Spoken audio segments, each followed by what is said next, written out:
Imagine a newly developed business district where a prime storefront has just become available. Jason wants to rent it and open a restaurant. The rent is expensive, and the landlord insists on a 5-year lease. Jason hesitates. The economy is unpredictable. If the business fails, 5 years of rent could become a huge loss. A friend suggests, why not negotiate a lower rent? Instead, Jason negotiates something completely different. He actually agrees to pay 20% more rent for the first year. In return, he receives a special right. After 1 year, he may extend the lease for another 4 years at today's price. The landlord cannot refuse or raise the rent. If Jason decides not to continue, he simply walks away without any penalty. The landlord is satisfied because he earns more rent today. Jason smiles and says, I didn't buy a store. I bought an option. Whenever the future is uncertain, the smartest move is often not committing too early. Instead, buy yourself an option. In finance, an option is simply the right, but not the obligation, to buy or sell something at a predetermined price within a certain period. Suppose you're optimistic about a stock but aren't completely sure. You purchase a call option that gives you the right to buy shares 3 months later at $100 each. For this privilege, you pay a small premium today. If the stock climbs to $150, wonderful. You buy at $100 and immediately profit. If it falls to $80, you simply walk away. Your loss is limited to the premium you paid. That's the beauty of options. Your downside is capped. Your upside remains open. Although options originated on Wall Street, the underlying idea applies far beyond investing. An option is simply a valuable choice you own.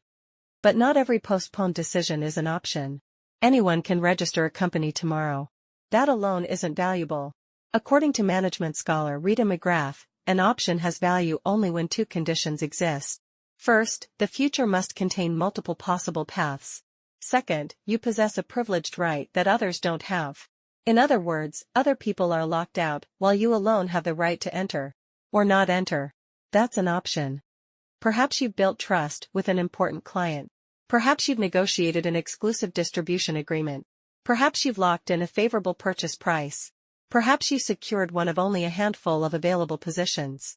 Options are opportunities protected by relationships, timing, institutions, or contracts. And because they're privileges, they always require investment. Scientific experiments are essentially call options. So are startup MVPs, minimum viable products. Researchers spend time, money, and effort. Those are the option premiums. Failure costs relatively little. But if the experiment succeeds, the upside can be enormous. Modern software development embraces exactly this principle. Traditional waterfall development attempts to lock every decision up front. Requirements. Architecture. Timeline. Everything is decided before reality has had a chance to respond. But reality rarely follows PowerPoint slides. Customers change. Technology changes. Competitors change. Agile development takes the opposite approach. Instead of making one giant irreversible decision, it divides the project into many small experiments. Build a simple version. Release it. Observe. Learn. Then decide the next step. Good teams delay important commitments until the last responsible moment. They purchase information before making irreversible decisions. Experiments aren't about proving yourself right. They're about discovering you're wrong. Cheaply. Another powerful option is called the right of first refusal. Suppose you're interested in investing in a startup. You believe it has enormous potential. But today's valuation seems too expensive.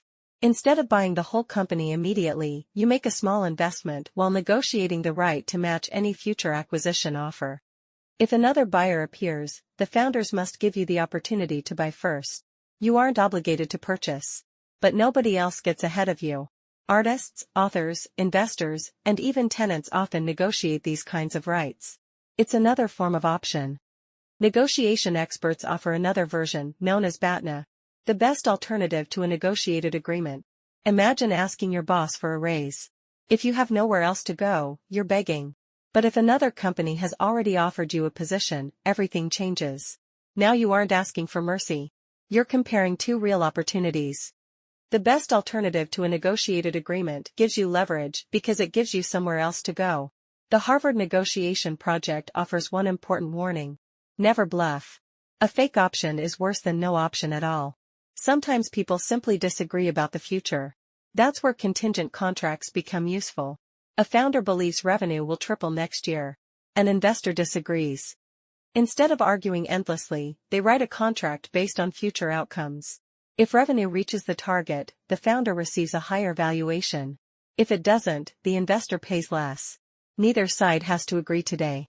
Each side simply bets on its own prediction. The future decides who's right. The real power of options is preserving flexibility. Under uncertainty, flexibility itself becomes a competitive advantage. Think about countries that possess the technical ability to build nuclear weapons but deliberately choose not to. They have the technology, the materials, the expertise. Yet they stop just short of crossing the final line. Why? Because actually building the weapon would trigger sanctions and permanently reduce diplomatic flexibility. Maintaining the capability without making the irreversible commitment preserves both deterrence and negotiation power. Sometimes ambiguity is an asset. Standing at the doorway is very different from walking through it. Jeff Bezos once divided decisions into two categories: two-way doors and one-way doors. A two-way door is reversible. You can try it. If it doesn't work, you simply come back. Those decisions should be made quickly. Changing a website design. Trying new software. Launching a side project. Testing a marketing channel. These are all experiments. A one-way door is different. Marriage.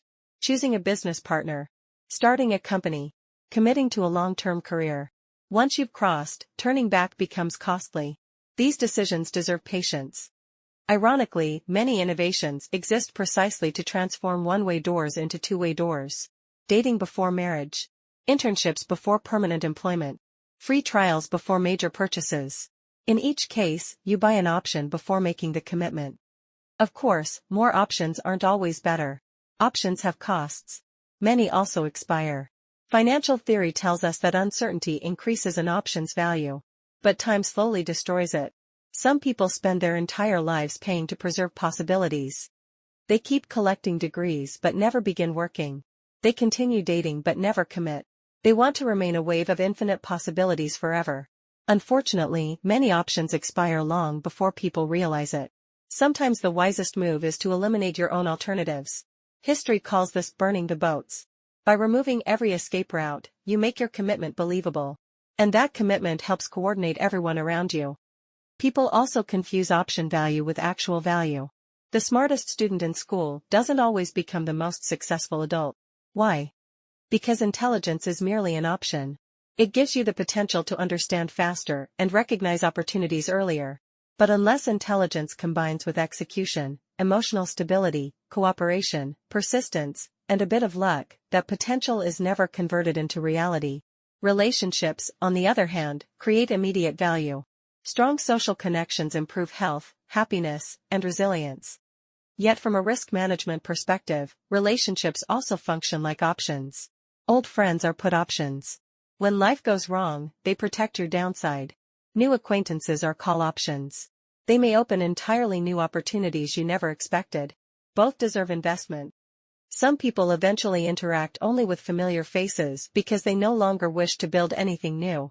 Others neglect old friends while constantly chasing strangers and fresh opportunities. Perhaps they're overestimating the upside while forgetting the value of protection. In an uncertain world, options aren't about avoiding commitment forever. They're about making commitments at the right moment. Keep your choices open while you're still learning. Commit only when the evidence is strong enough. Because in the long run, freedom isn't having unlimited choices.